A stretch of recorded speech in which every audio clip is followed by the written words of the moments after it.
guys, it's David here. We're back with another video. Today we're going to be looking at hip stability.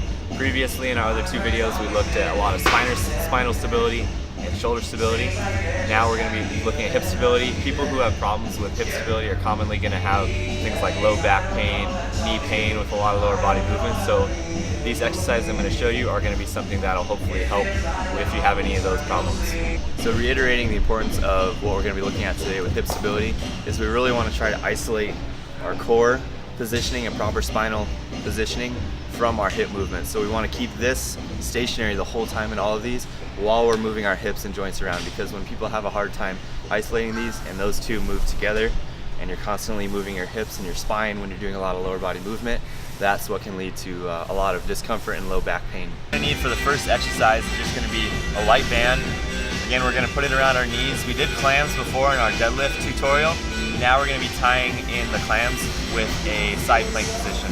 So what we're looking at is we're going to go up into a side plank first here. We're literally in a straight line with our core. Our hips aren't back. Our core is braced. Everything is neutral. We're pressing into the ground through our elbow. And in this position, we're opening up our hip and squeezing our glute on the side, and we're going back down. So everything is in a straight line. Pressing in through that elbow, core is tight, ribs are down, and we're opening up and trying to isolate that hip movement and glute movement from that spinal positioning. So we're going here, you can do about 10 each side. If you want to get a little more complex, you can go down, get a little more dynamic, bring it forward, make sure you're in good core positioning, bracing as tight as you can.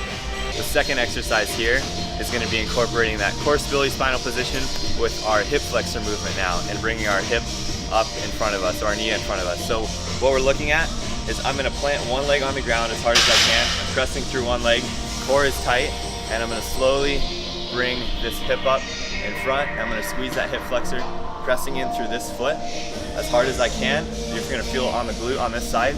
Core is tight, and we're going to go back down. We're just going to march back and forth. Now I'm pressing through this leg, squeezing this right glute, squeezing this left hip as hard as I can, core tight, and we're just going to go back and forth. You're just going to warm your hips up a ton. If you have balance problems, this will be a little aggressive for you at first, but you should feel this activating all in your core and right in that hip crease, warming up those hip flexors. Try not to move side to side. Just literally slowly going back and forth, bringing that knee out in a position like it would be for a squat. So it's a really good squat warm-up, warming up those hip flexors and core. So this third movement is going to be a substitution for those walking soldiers that we showed you with a band. If you don't have one of those, just grab a Swiss ball or stability ball. And essentially all we're going to be doing here is going into a high plank position on our arms. Again, everything in our core is tight, ribs are tucked down, our spine is not moving at all during this movement.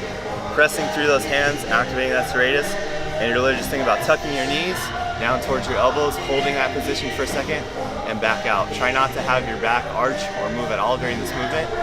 Literally just your knees coming towards your elbows, and then back out. Again, if you want to make this a little bit harder, you can go single leg and just do one leg at a time. Come in, tuck that knee down, squeeze your core, make sure that back isn't moving at all, and go back out. Thanks for watching our video, guys, on hip stability.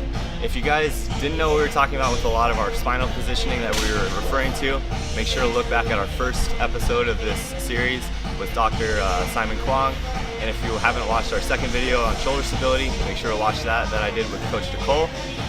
Again, if you guys have any other questions or comments, make sure to leave that in the comments below. If you want any other fitness or nutrition info and tips, make sure to follow David T. Fisher on my Instagram. I put a lot of content up there for you guys. Again, make sure to like and subscribe, and thank you for watching.